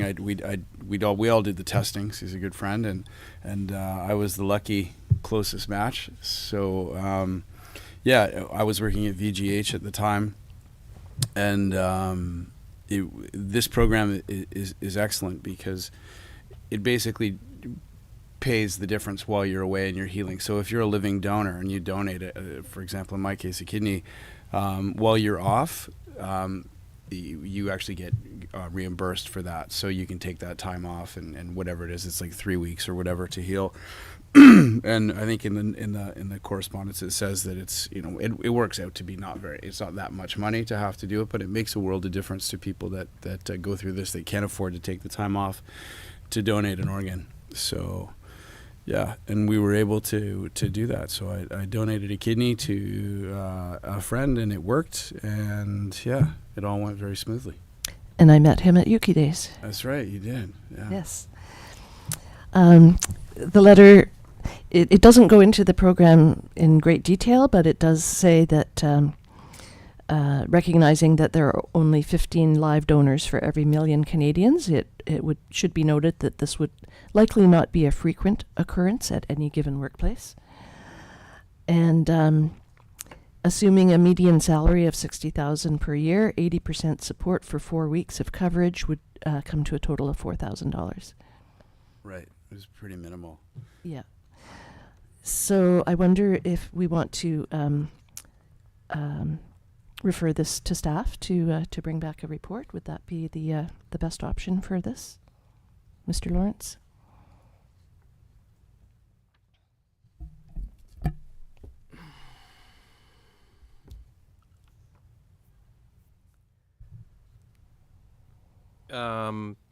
I believe they are looking for general support for it. So we could either do a report back to council, or council directs us to do a letter of support on it, depending on what the outcome council is looking to achieve. So they will have a booth at UBCM, but they are also, where did I read it? The government of British Columbia has just recently signed up. So it's a program that the municipality, the District of Ucluelet, would have to sign up for and be registered with this Kidney Foundation as Living Donors Circle of Excellence program. So because there is some money involved, if a staff person agrees to donate an organ, let's say $4,000 would have to be compensated to that person.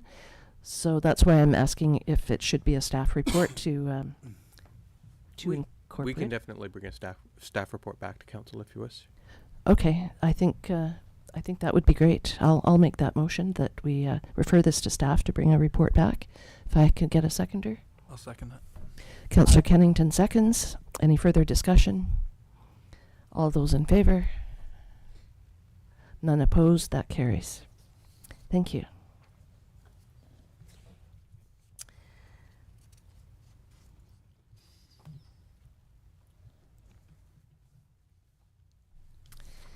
Uh, 10.2 is an invitation to meet with the health authorities of British Columbia during the UBCM convention. And again, I think this is a really great idea. We have put in a request to meet with the Minister of Health, I believe, but quite often the health authority is really the one that has boots on the ground that will we can canvass for some of the things that we're looking for. Any other comments from council regarding this? We already have a meeting with, I think, the Minister of Health. Is that right?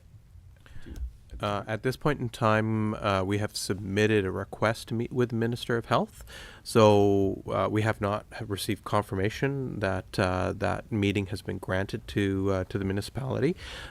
This would be an opportunity to meet with with Island Health itself at UBCM. So even if there is a meeting granted by the minister to meet with the minister itself, this could be a very advantageous meeting for council to move forward their concerns and priorities with Island Health during that time.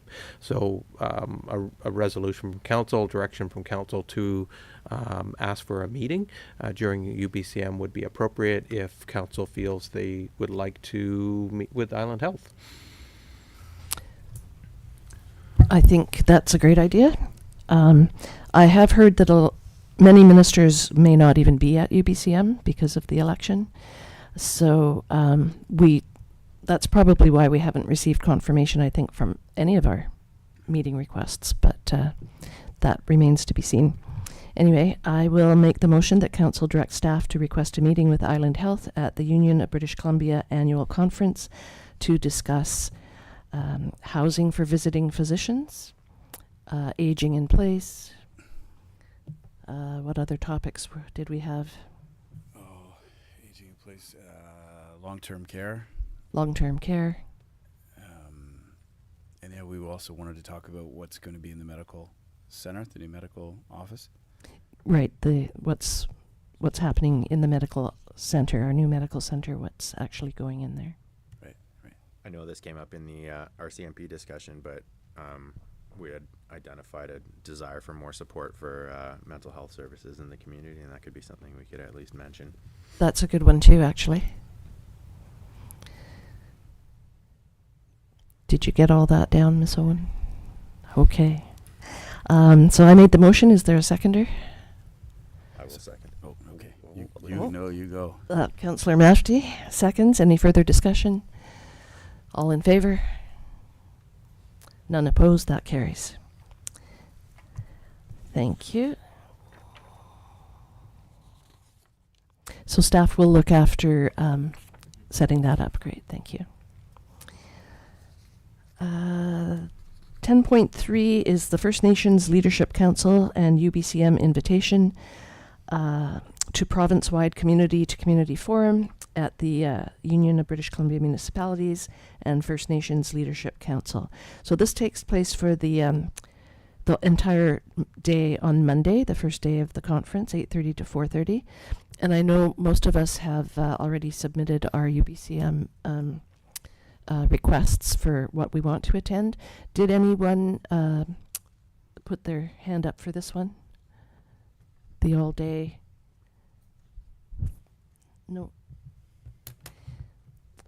It's too bad this didn't come out before the registration opened for UBCM, because that would have maybe convinced at least one of us to attend. I've already got commitments that day, as I guess most of us do. Does it? Am I reading this right, that we can invite someone to come and then there's a bursary for that? It looks like that, yeah. I wonder, even though we have prior commitments for that day, I wonder if we could still ask some folks from Equalithought if they want to come to that. Mr. Lawrence? I would just regarding that matter. This goes out to all the nations already. So this is to mayor and council and chiefs and executives. So they would have already received this, and that's a bursary or grant for First Nations to send representatives. Okay, so they've already got this, yeah. Yes. Okay, they've got it covered. Then we'll move on.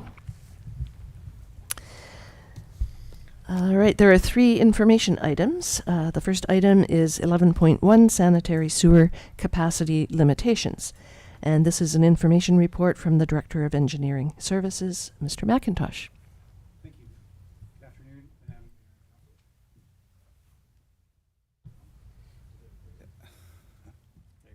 We need a policy. Thank you. Good afternoon, Madame Mayor and Council. So this is a brief report to provide Council with an update and an opportunity to ask any questions about our plan to address sanitary capacity limitations that could potentially affect the approval of developments and building permits upstream of this capacity issue.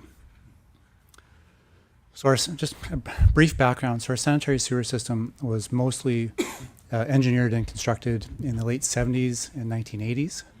At that time, it was sized to address a small unincorporated village, and the town has, of course, grown around that system, creating capacity concerns and issues. To manage infrastructure development in the municipality, we use utility master plans. We had an achievement last year with our sanitary sewer master plan being completed. That sanitary master plan seeks to address current issues and install infrastructure in sustainable and economically viable measures that promote growth and development within the community. That sanitary master plan has addressed issues in capacity in our sanitary system that generally are start at the municipal hall and go north up Peninsula Road directly towards Monado Bay. So that entire area is under really extreme sanitary sewer capacity limitations right now.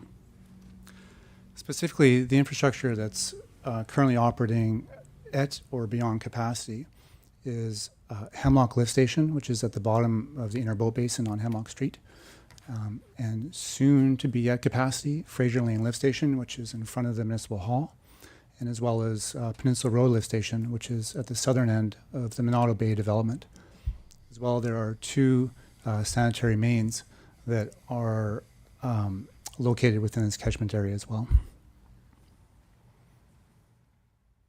So as I mentioned, those issues that infrastructure is at capacity and limiting upstream development as we speak and must be addressed.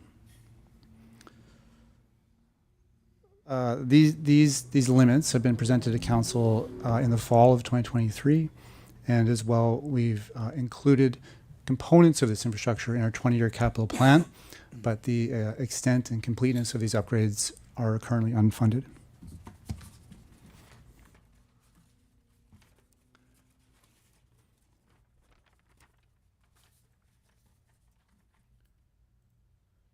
So to address these concerns, staff were currently working through a fairly significant proposal or opportunity for council to consider to upgrade this infrastructure.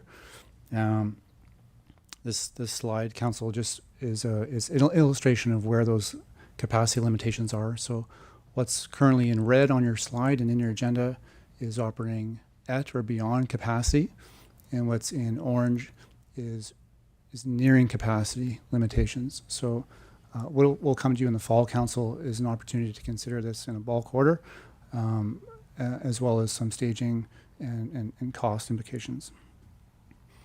So what we've currently done where we are in this plan to make a plan is we've currently reassessed, the planning department, director of planning has currently reassessed a dwelling count of the municipality, and specific for this purpose in this area of sort of 0, 5, 10, 30 years out,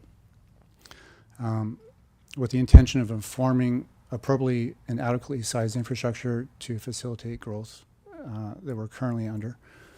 So it's worth sharing that our utility master plans are subordinate to our official community plan, and what our official community plan previously had anticipated was that there'd currently be significant growth happening in the Ani lands and the Weyerhaeuser lands as well.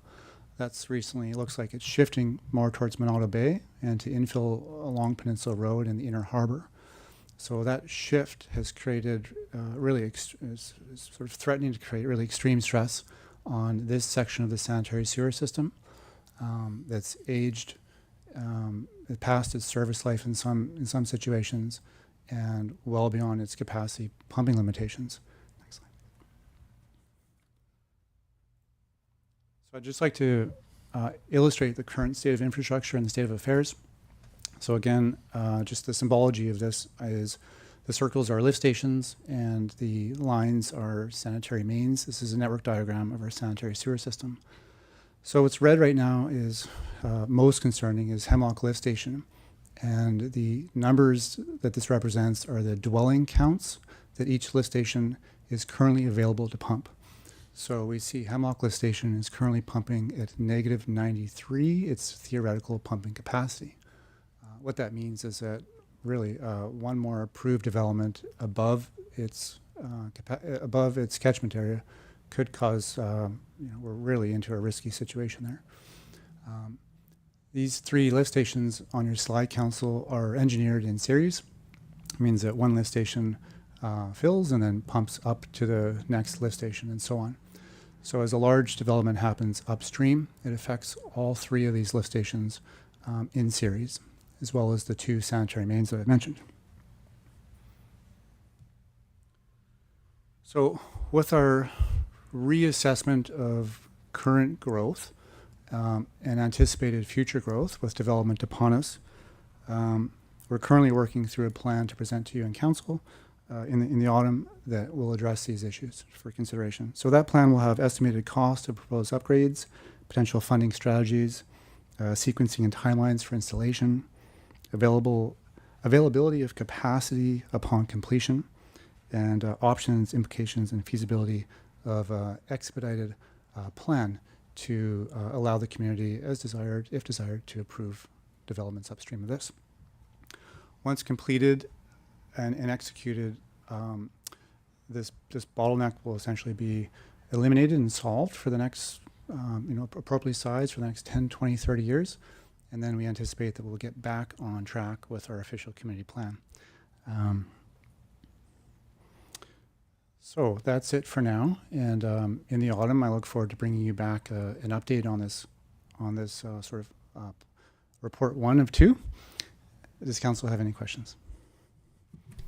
Thank you, Mr. McIntosh. Questions from council? Councillor Anderson?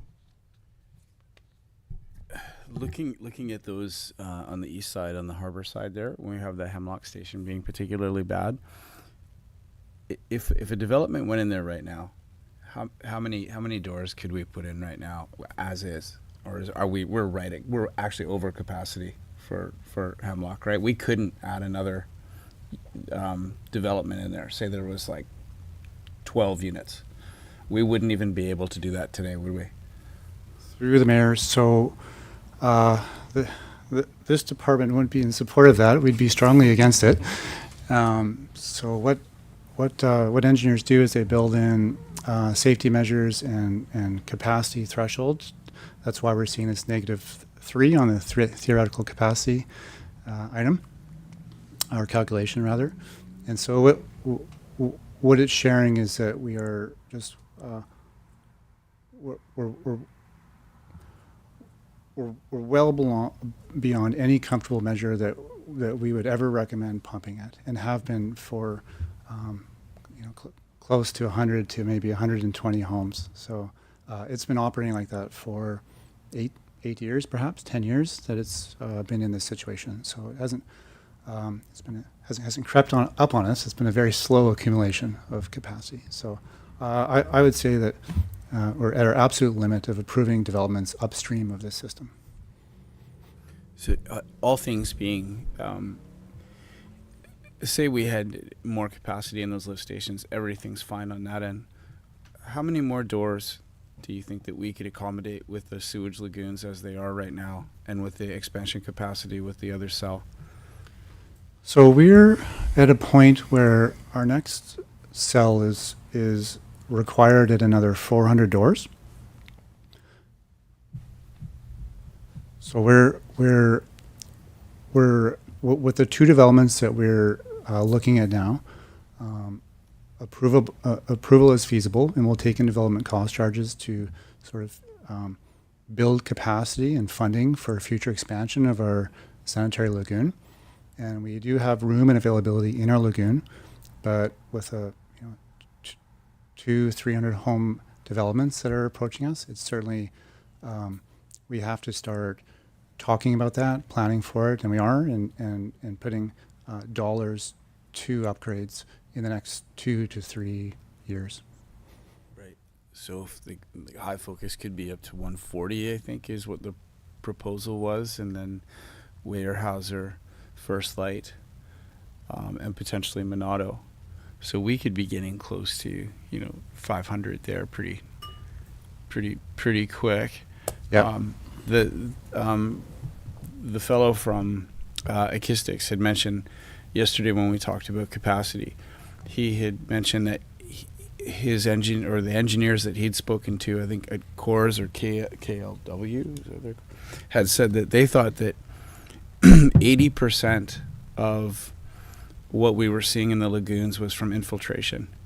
Is that accurate, do you think? Yes. So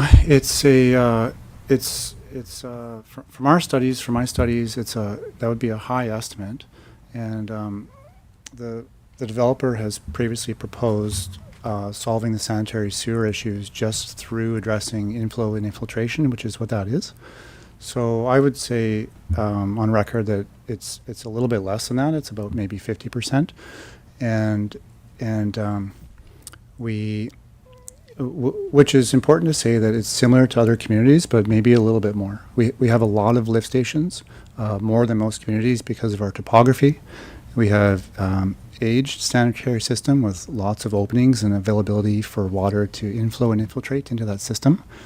And we certainly, again, sort of have a plan to address the inflow and infiltration. So I can share that in recent years, upgrades have happened to address the biggest issues. For example, a lift station on Bay Street was replaced with an upgrade, and it solved some of the inflow and infiltration happening there. So that starts to reduce the water that's in the system.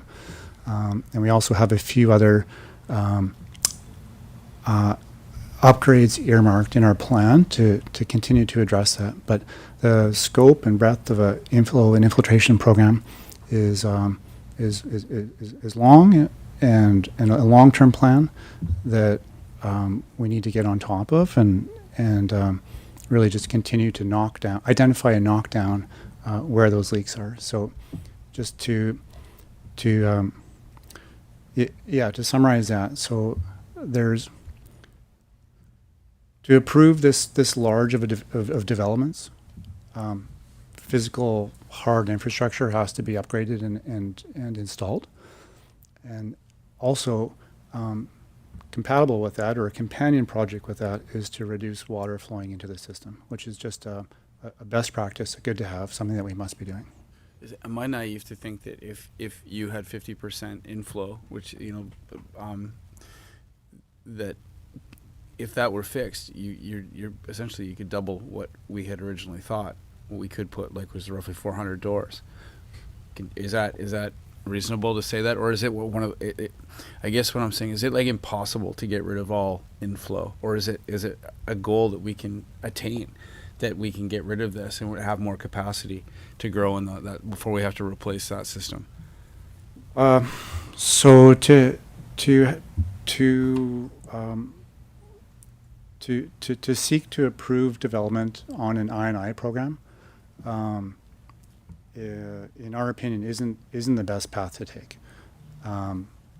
That said, getting down to zero is impossible, and most communities have I&I at about 50%, as I've shared, and so a goal is just to be proactive and always be inspecting the infrastructure every year, and then to be doing capital projects to reduce where leaks and openings and inefficiencies are. So it's an ongoing iterative process. You install a little bit of new infrastructure, and in a couple of years it starts to leak, and so we just keep working through that program. Sorry, one last Okay. one. Paul Rosno had also mentioned yesterday that he believes that the majority of the odors that for high focus are coming from the fish plant. So, but he was mentioning that flow is coming from this side of the sewage lagoons, and they tee off before the actual lagoons themselves join, and then move out to the outfall. And he believes that there's an opening somewhere back there that's causing the odor. Do you think that this is a possibility? Do you concur with that? Yep, it's true. So I can concur inside with how that has been reported today. There's certainly two pieces of issues that they have to solve. The one is what you've just shared. It's the kind of open air aeration exchange that's happening with the sanitary force main effluent that's off-gassing, and so that's very prominent. You can smell that, certainly. That's part of the problem. So that absolutely must be addressed. And then the secondary issue is just that it's an open lagoon system that is aerating, and I look forward to hearing and understanding from the developer how they're going to be solving that, because certainly solving the first issue reduces the overall comfort of the high focus island, the livability of it, but it doesn't address the challenge that it's an open lagoon processing island at this point. Okay. Excellent. That's great. Sorry, this stuff keeps me up at night. I worry about the sewage. I don't know why. It's a huge deal. And there's little to no chance of finding a grant to help with repairing aging infrastructure. Is that right? Well, so the grants are generally aimed for new and shiny pieces of infrastructure, and not often for replacing old and aged infrastructure. So that said, there's a lot of grants out there right now, and will continue to be. And so in the funding strategy that we're bringing to council in the autumn, it will have several options of how to address this, from borrowing to taxes to grants to development cost charges to specific agreements with developers, newcomer, latecomer agreements. That whole suite of tools, I think, will be presented to council here for consideration. Great, I look forward to that. One more. Okay, Councillor Anderson. Sorry. We need a sewage subcommittee here. Sorry. Our sewage is also we're handling Ucluelet on the other side, coming across the harbor, right? When they look into expansion, I think they're looking to expand their number of doors over there as well. What happens with that? Is there a possibility of partnering to look for grants on that end for an upgrade of the lagoons? I think for one, but I think eventually we have to think about doing that. An entire new system down there. Would you agree? Well, there's a relationship, a complexity, and opportunities there certainly. Currently, the First Nations is our single most user group for water and for sewer, and so as they grow and expand, of course, it puts additional pressure on our system as well. So I've been in touch recently with their engineers who are currently investigating expanding the sanitary sewer system for their community. So we're sort of well in tune, or as much as we can be at this point, with how much they are growing. And I think it's a conversation for council to consider, and we certainly could come back to council with a specific report or a consideration about what that mayor could look like. At this point, partnering or leveraging to have sort of a regional shared solution to come together at the table and upgrade our whole sanitary sewer system or components of it is something that we haven't really discussed in detail yet. So it's something that we certainly could under council's direction.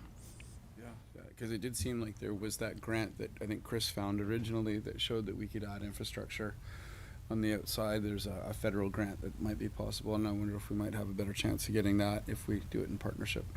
It might be an idea. But anyway, no more questions from me, sorry. I appreciate your questions. Thank you. Any other questions from council? It was a very interesting read. Thank you for your report. Yeah. And I look forward to seeing the report in the fall. Thank you, Madam Mayor. There's two other information items. The RCMP monthly policing report for June. Anybody want to talk about that?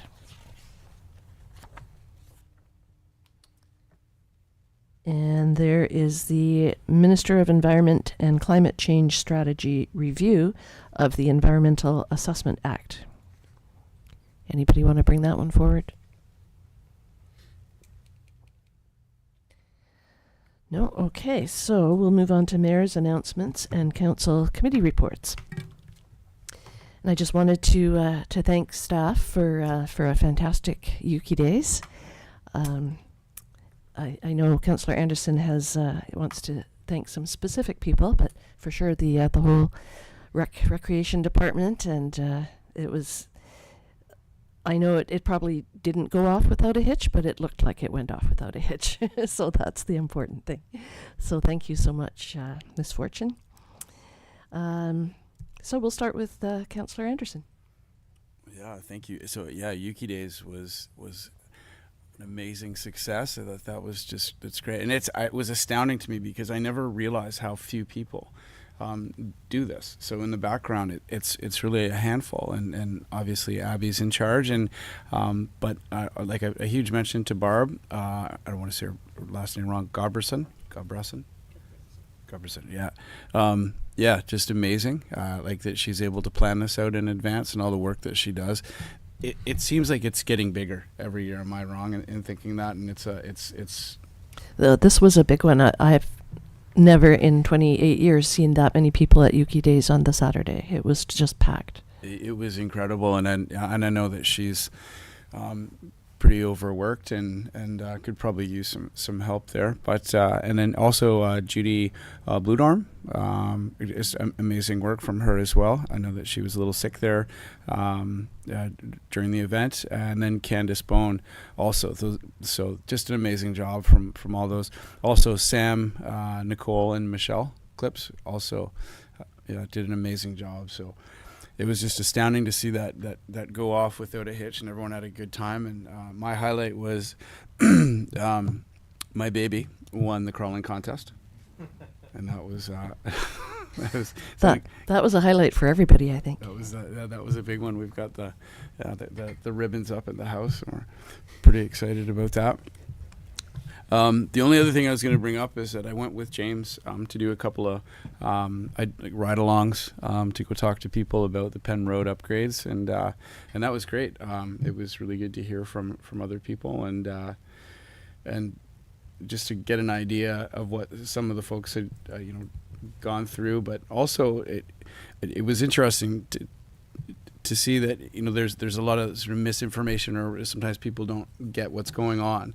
And then there's things coming from rumors or whatever, and James gets out there, and before James has a chance to explain that what they think is actually incorrect, they're already like hammering him, and it was interesting to go out and be like, hey, like, just to give him a hand and say, whoa, this isn't necessarily what you're seeing, and it was good to be in that space to talk to the folks that were affected out there, and to see how James was working with people directly was great, and to be able to hear some of the difficulties they've been having, and addressing a handful of those as well, which was really nice, a success, and that's it for me.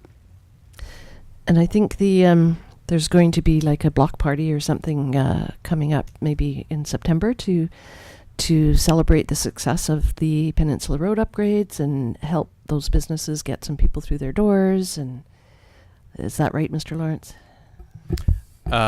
Yes, Madam Mayor. I don't have the details right now, but Sam McCullough is working with the Chamber of Commerce, and Courtney, I can't remember her last name, Johnson, from Image West, are working on kind of a strategy to do a grand opening, but also to help try to drive community traffic down there in the fall. We were looking at doing it a little bit earlier, but with the high level of tourism right now, this is not the ideal time to do it. So we'll be looking at something in probably September. Great, that should be something to look forward to. Councillor Hoare, anything from you? I heard a lot of really great reports about Yuki Days, and I'm really bummed that I missed it. And yeah, kudos to the recreation team. I know how hard they work, because usually I'm there helping out when I can. So yeah, nothing but good scuttlebutt made it into my inbox, as it were. My world's pretty focused, so I have not attended meetings, and I unfortunately was not able to make it to the Groundfish Development Authority meetings. So my apologies on that one that I did need to go to, but circumstances beyond my control. And our thoughts are with you and your mom in Vancouver right now, so give her our best. I will. She came in to wave at me, but she wouldn't let me put her on the screen.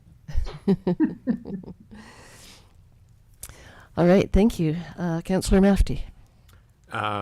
Yuki Days was a highlight. Went to just about everything. Kids had a blast. Tremendous event, and it bears repeating just what a tremendous job all the volunteers did. I think a lot of people show up and sort of assume that there's a huge team of well-paid people that do nothing but organize Yuki Days, and the truth couldn't be further off, and the success of the event belies how few people actually put that much work into it, and so a huge thank you to them. And yeah, I had a blast.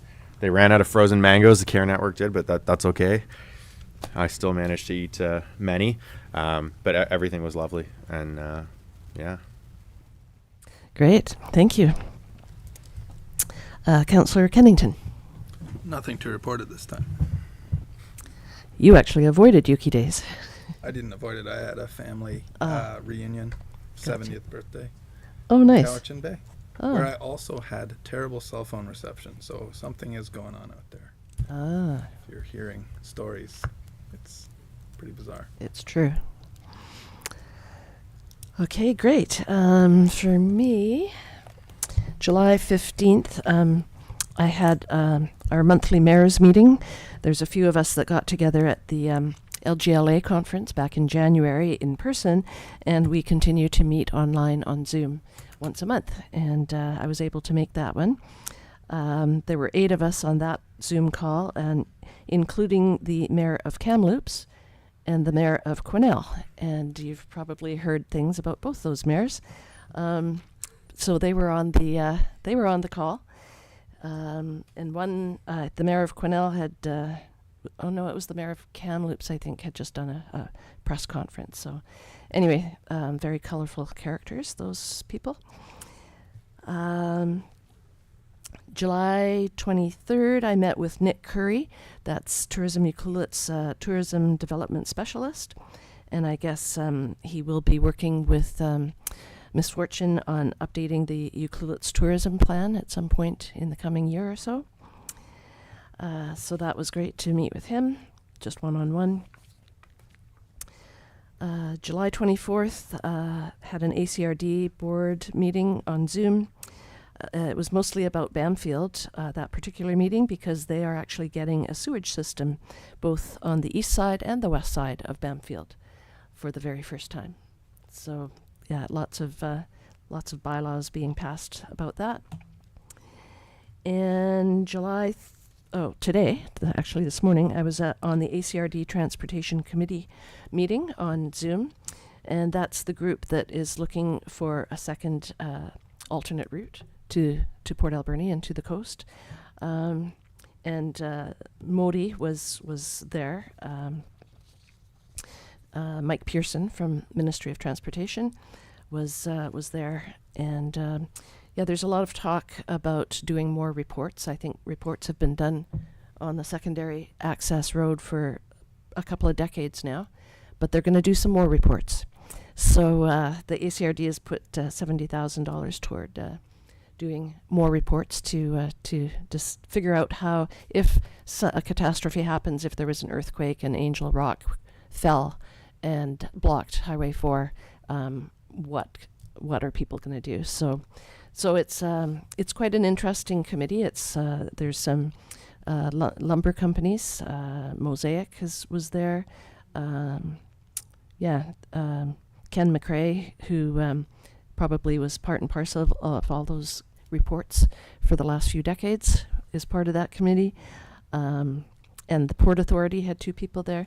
Anyway, it's a well-rounded committee, and hopefully they will come up with a solution of a second access route. Even if it's just for emergencies, they're looking at emergencies, but they're also looking at a second access route in perpetuity. So that'll be interesting to see how that all plays out.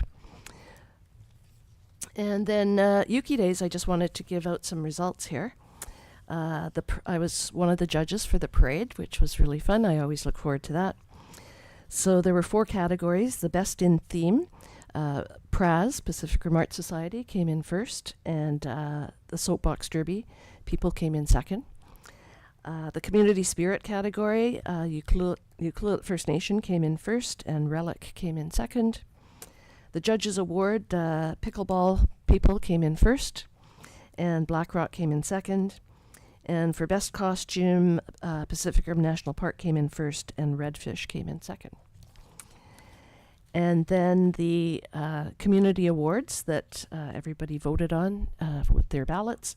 Citizen of the Year was Lori Gerke, well-deserved. Volunteer of the Year, Chris Martin, also well-deserved. Youth of the Year was Emma Riddick, also well-deserved. And Business of the Year was Image West, also well-deserved. So that was those were the winning people.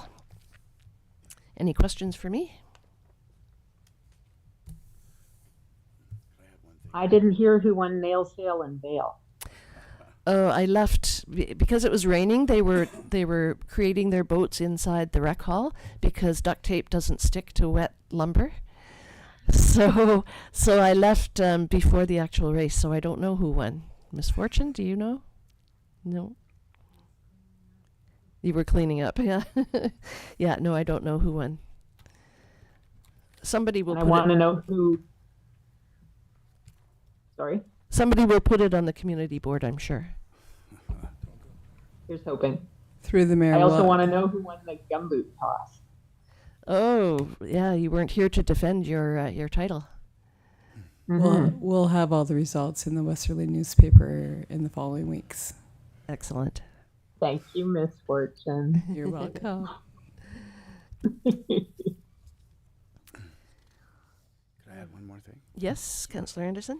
I know this is it's a somber topic, but there was the incident that happened at the airport, and I wanted to recognize like the admiration and respect for our fire department for being there, and that was massive, and it was we're really lucky to have these guys, and I'd like to at some point start the conversation about extending the support for these guys, and that'll be another conversation, but. Support after an incident, you mean? Or just support in general for our fire department, and I don't think it's sustainable to think that we can retain the volunteers with the level of training that they require. At a volunteer basis like this, I think we have to do something. Whether it's a whole other conversation. Benefits, I don't know. I reached out to a couple other fire departments to see what they're doing, and I think we have to ramp it up. All right, discussion for future topic. All right, question period. This is an opportunity for the public to ask questions and comment on matters within council's jurisdiction. Representations about bylaws that council is prohibited from holding a public hearing on, or bylaws that were subject to a public hearing, are not permitted at this time. Are there any audience members that wish to address council? All two of you. Nope.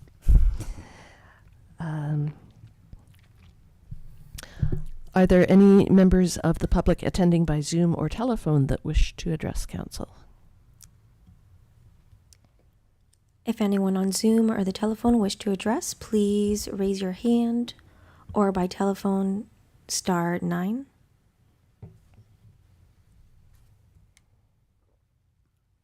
No hands are raised at this time. Thank you. Have we received any emails to communityinput@ucluelet.ca?